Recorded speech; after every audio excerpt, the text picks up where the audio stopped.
இந்த 5ஆம் மாளிகையில் புனித தெரேசா எப்படி செபத்தின் ஆழத்துக்கு நம்மை இட்டுச் செல்கிறார் என்பதை புரிந்து கொள்ள முயற்சி செய்வோம். இம்மாளிகையின் நிலை எப்படி இருக்கும்? இம்மாளிகையில் ஒருவருக்கு ஒன்றிப்பு செபத்தின் அனுபவம், பிரேயர் ஆஃப் யூனியன், ஏற்படுகிறது. இங்கு புலன்கள் அனைத்தும் அமைதியடைகின்றன அல்லது அவற்றின் செயல்பாடுகள் நிறுத்தப்படுகின்றன. இந்நிலையில் ஆன்மா கடவுளுக்குள்ளும் கடவுள் ஆன்மாவுக்குள்ளும் இருந்ததின் உறுதிப்பாடு கிடைக்கிறது. இதற்கு முன்னிருந்த மாளிகையில் ஏற்பட்ட ஒன்றிப்புகள் இந்த அளவுக்கு முழுமையானதாய் இருந்ததில்லை. ஆகவே ஆன்மாவுக்கு தெளிவான உறுதிப்பாடு கிடைக்கவில்லை. இம்மாளிகைக்குள் ஏற்படும் அனுபவங்களை விளக்க இதற்கு முன் புனித தெரேசா குறிப்பிட்டு வந்த குறியீடுகளை முற்றிலும் விட்டு இப்போது கூட்டுப்புழு, அதன் கூடு, பட்டாம்பூச்சி என்ற குறியீடுகளை பயன்படுத்துகிறார். கடவுளின் செயல். இந்நிலையிலிருந்து கடவுள் ஆன்மாவின் சித்தத்தை தனதாக்கிக் கொள்கிறார். அதாவது ஆன்மா கடவுளின் செயல்களுக்கு தன்னை முற்றிலும் கையளிக்க முடிகிறது.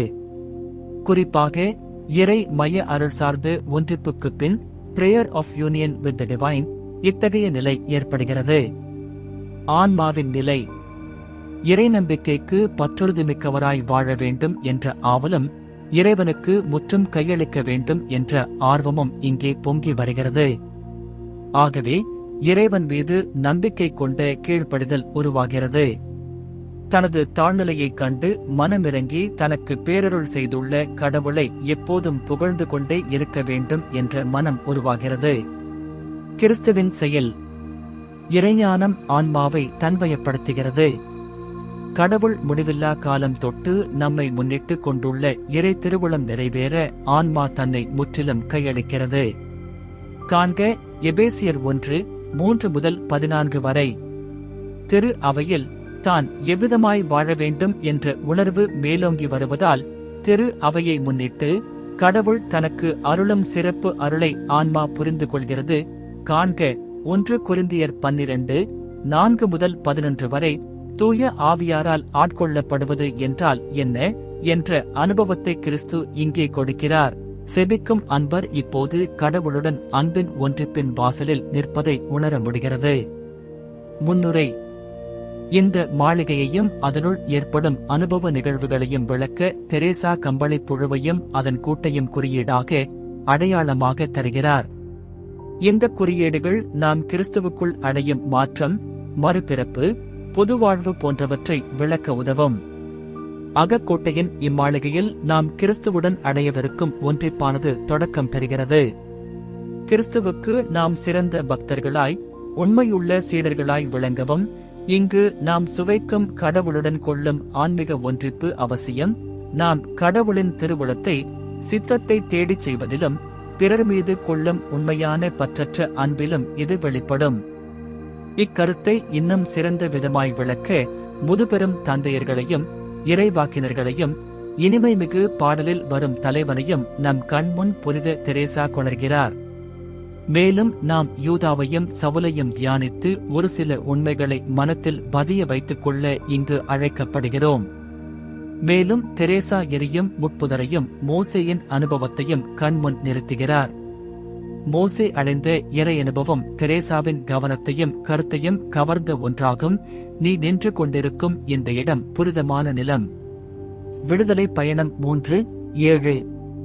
இதை நாமும் சற்று கண்முன் கொண்டு தியானிப்போமாக.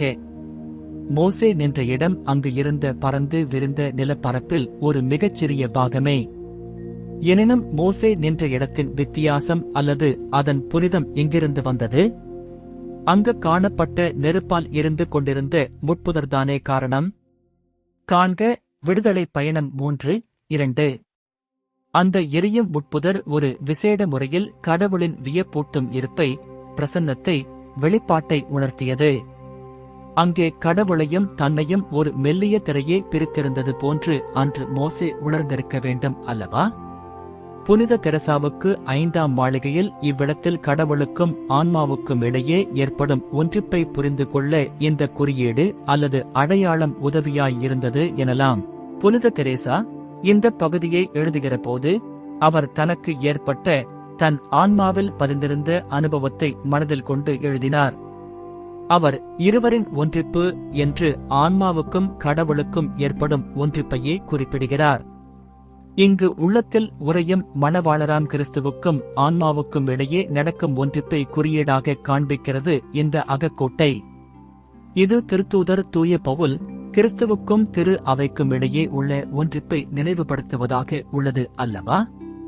காண்க எபேசியர் 5:22 முதல் 32 வரை. ஆகவே அகக்கோட்டையின் இம்மாளிகையில் ஏற்படும் ஒன்றிப்பை நாம் கடவுளுடன் ஒன்றிப்பு, யூனியன் வித் காட் என்கிறோம். இத்தகைய அனுபவம் மோசே கண்ட பற்றி எரியும் முட்புதர் போன்றது. அது கடவுளின் அன்பால் நம்மையும் பற்றி எரியச் செய்கிறது. அதிகாரம் 1. கடவுளை தேடும் நமக்கு இந்த அகமாளிகையின் வாசலை அடைவதே பெரிய ஆசீர்வாதம் எனலாம். ஆகவே நாம் அனைவரும் இந்த மாளிகையை அடைய முயற்சிக்க வேண்டும். ஏனெனில் இறைவனுடன் கொள்ளும் இத்தகைய அகத்தின் ஒன்றிப்பு என்பது நற்செய்தி குறிப்பிடும் ஒரு விலையுர்ந்த முத்துக்கு ஒப்பிடலாம். மத்தேயு 13:45 முதல் 46 வரை. அம்முத்தை கண்டெடுத்தவர் அதற்காக அனைத்தையும் விற்று அந்நிலத்தை உரிமை ஆக்கிக் கொள்வதைப் போல நாமும் இந்த ஒன்றிப்பை வாழ்வில் கிடைக்கக்கூடிய மிகச் சிறந்த செல்வமாக கருதி அதனை அடைய எல்லா முயற்சிகளையும் மேற்கொள்ள வேண்டும். எனினும் ஏன் மிகச் சிலரே இந்த மாளிகையுள் நுழைகிறார்கள்? தவறு நம்மிடமே இருக்கிறது என்பதை புரிந்து கொள்ள வேண்டும். அதாவது வெகு சிலரே இத்தகைய ஒன்றிப்புக்கு தங்களை தயாரிக்கிறார்கள், அதற்காக முனைப்புடன் செயல்படுகிறார்கள். எனவே மறைவாயுள்ள இந்த புதையலையும் முத்தையும் கண்டெடுக்க எபிட் 44 முதல் 45 வரை நம்மால் முடிந்ததெல்லாம் முயற்சிக்க வேண்டும். இது நமக்குள் மறைந்துள்ளதால் ஒரு வகையில் இங்கே நாம் விண்ணனை மண்ணில் காண முடியும். நாம் செய்ய வேண்டியது என்ன? கடவுளின் வழியில் எந்த தடையும் வைக்கலாகாது. அப்படியெனில் அந்த புதையலும் முத்தும் நமதே. இந்த ஒன்றிப்பு எவ்விதம் நடைபெறுகிறது? முதலாவது, இந்த ஒன்றிப்பு எதில் இல்லை என்பதையும் எதில் இருக்கிறது என்பதையும் தெளிவுபடுத்திக் கொள்வோமாக. இது கனவு காணும் மாயையான நிலை அல்ல. நான் கனவு காணும் நிலை என்று குறிப்பிடுகின்றேன், ஏனெனில் ஆன்மா உறங்குவது போல தோன்றுகிறது. ஏனெனில் தான் தூங்குவதாக நினைப்பதும் இல்லை, தான் விழித்திருப்பதாக உணர்வதுமில்லை. இங்கே நமது புத்தியின் செயல்களை நிறுத்திவிட எவ்வித நுட்பமான செயல்முறைகளும் தேவையன்று. ஏனெனில் இந்நிலையில் நமக்குள்ள அனைத்து ஆற்றல்களும் உறக்க நிலையை அடைகின்றன. அவை நம்மையும் உலகையும் பொறுத்தமட்டில் உண்மையாகவே உறக்க நிலையை அடைகின்றன. உண்மையில் கூற வேண்டுமெனில் இந்த ஒன்றிப்பு நீடித்திருக்கும் வரை ஆன்மா புலன்கள் இன்றி இருப்பது போல தோன்றும். ஏனெனில் ஆன்மா விரும்பினாலும் அதனால் சிந்திக்க முடிவதில்லை. இவ்வாறு அன்பு செய்வதில் ஆழ்ந்திருக்கிற போது எப்படி அன்பு செய்வது, அது யாரை, எதை அன்பு செய்கிறது, எதை தேடுகிறது, விரும்புகிறது போன்றவற்றை அறிவது இல்லை. முடிவாக கூற வேண்டுமெனில் இந்நிலையில் கடவுளுக்கென்றே அனைத்திலும் வாழும் பொருட்டு எல்லா வகையிலும் உலகிற்கு இறந்ததாக உள்ளவரை போன்று ஆன்மா இருக்கிறது. புலன்கள் தங்கள் சக்தியை இழந்து விடுவதால் இந்நிலை சாவை போன்று இருக்கிறது. எனினும் அது ஓர் இனிமையான ஒன்றாகவே இருக்கிறது. இந்த உலகில் வாழும்போது நமது உடலில் இருக்கும் எல்லா செயல்பாட்டு சக்திகளும் வேறிருந்தது போன்று இருக்கும். இந்த சாவு போன்ற நிலை இனிமையான ஒன்றாகும். ஏனெனில் உண்மையில் கடவுளில் நிறைவாக வாழும் பொருட்டு ஆன்மாவானது எந்த அளவிற்கு உடலில் இருந்து பிரிகிறது எனில் அதற்கு மூச்சு விடவும் உயிர் இருக்கிறதா என்று எனக்கு தெரியவில்லை.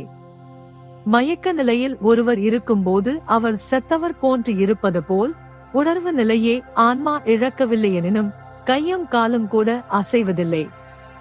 இத்தகைய அனுபவம் ஏற்படுகிற போது நாம் ஆன்மாவில் பெற்றுக்கொள்ளும் ஆசீர்வாதங்களுக்கு கற்பனையோ நினைவோ புரிதலோ எவ்விதத்திலும் தடையாய் இருப்பதில்லை. நாம் அனுபவிக்கும் மகிழ்ச்சியின் அனுபவம் ஆன்மாவின் உள்ளே நமது எலும்பின் உட்பகுதி வரை ஊடுருவிச் செல்கிறது. காண்க எபிரேயர் 4:12. இதன் உண்மை தன்மையை எவ்வாறு புரிந்து கொள்வது? இந்த அனுபவம் ஏற்படுத்தும் உறுதிப்பாடே, ஐயமற்ற தன்மையே இத்தகைய அனுபவம் உண்மை என்பதற்கு அடையாளம். இந்த இறை ஒன்றிப்பும் கடவுளின் தெய்வீக பிரசன்னமும் நமது ஆன்மாவின் ஆழத்தில் பசுமரத்தாணை போல எந்த அளவிற்கு பதிந்து போகிறது எனில், எத்தனை ஆண்டுகள் கடந்து சென்றிடனும் நம்மால் அதனை மறக்க முடிவதில்லை, அதனை சந்தேகிக்க முடிவதில்லை. ஒன்றிப்பு என்ற அருள்வழி பிரசன்னம். ஒன்றிப்பு என்ற வார்த்தையால் புனித தெரேசா நமது கிறிஸ்தவ வாழ்வியல் ஒரு முக்கிய அம்சத்தை விளக்க முயற்சிக்கிறார். கடவுள் எங்கும் இருக்கிறார், அவர் அனைத்தையும் படைத்தவர் என்ற முறையிலும், அனைத்தையும் தாங்கி நடத்துகிறார் என்ற முறையிலும் தமது வல்லமையால் அனைத்திலும் இருக்கிறார். காண்க திருப்பாடல் 17, 25 முதல் 28 வரை. இதே கடவுளின் இயக்கவியல் பிரசன்னம், God's ontological presence என்கிறோம். இத்தகைய அனுபவம் நற்கருணையில் இருக்கும் இயேசுவின் திருவுடல் பிரசன்னம் போன்றும் அல்ல, அங்கே அவரது இறையியல்பை மாத்திரமே நாம் அனுபவிக்கிறோம். Sacramental presence. புனித தெரேசாவின் விளக்கம் புனித யோவான் குறிப்பிடும் போதனையை அடிப்படையாக கொண்டது. கடவுள் தனது இருப்பிடத்தை மனிதரிடையே கொள்கிறார். யோவான் 14:23. இது கடவுள் தமது அருள் வழியாக உயிருள்ள விதமாய் நமக்குள் இருப்பதை உணரும் அனுபவம், presence through grace. இதுவே நேர்மையாளர், தூய இதயமுள்ளோர் அனுபவிக்கும் இறை பிரசன்னமாகும்.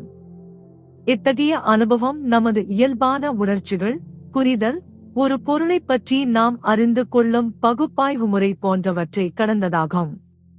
நம் எதிரில் இருக்கும் நண்பனை காண்பது போன்ற தோற்ற பிரசன்னமும் அல்ல.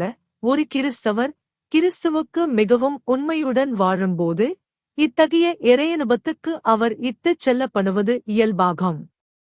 இதை ஒருவரின் ஆன்மா என்னும் சீனாய் மலையில் ஏற்படும் இறை வெளிப்பாடு எனலாம். இதற்கு பலவித தோற்றங்கள், வடிவங்கள் மற்றும் வழிமுறைகளும் உண்டு. இத்தகைய இறைப்பிரசன்ன அனுபவம் குறைவாகவோ அதிகமாகவோ இருக்கலாம், எனினும் அது நமது முயற்சியை சார்ந்திருப்பதுமில்லை.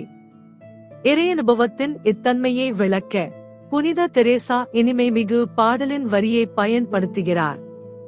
திராட்சை இரசம் வைக்கும் அறைக்குள்ளே என்னை அவர் அழைத்துச் சென்றார்.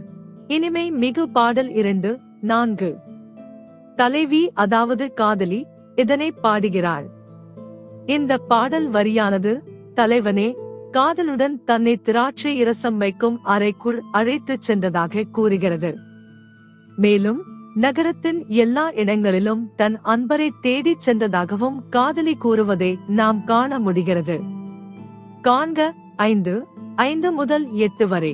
புனித தெரேசா தனது சிந்தனையை பின்வருமாறு முடிக்கிறார். இந்த ஒன்றிப்பு என்பது திராட்சை இரச அறையாகும். அங்கே ஆண்டவர் அவர் விரும்பும் நேரத்தில் அவர் விரும்புவது போன்று நம்மை வைக்க விரும்புகிறார். ஆனால் நாம் எவ்வளவுதான் பெரிய முயற்சி எடுப்பினும் நாம் அங்கே நுழைய முடியாது. மகிமைமிக்க ஆண்டவரே நம்மை அங்கே வைக்க வேண்டும். அவரே நமது ஆன்மாவின் மையத்துள் நுழைய வேண்டும். அவரது வியப்புக்குரியவற்றை மிக தெளிவாக அவர் காட்டும்படி நம் மனது அதில் எவ்வித ஈடுபாடும் கொண்டிருக்க வேண்டும் என்று அவர் விரும்புவதில்லை, ஏனெனில் அது ஏற்கனவே அவருக்கு முற்றும் தன்னை கையளித்துவிட்டது.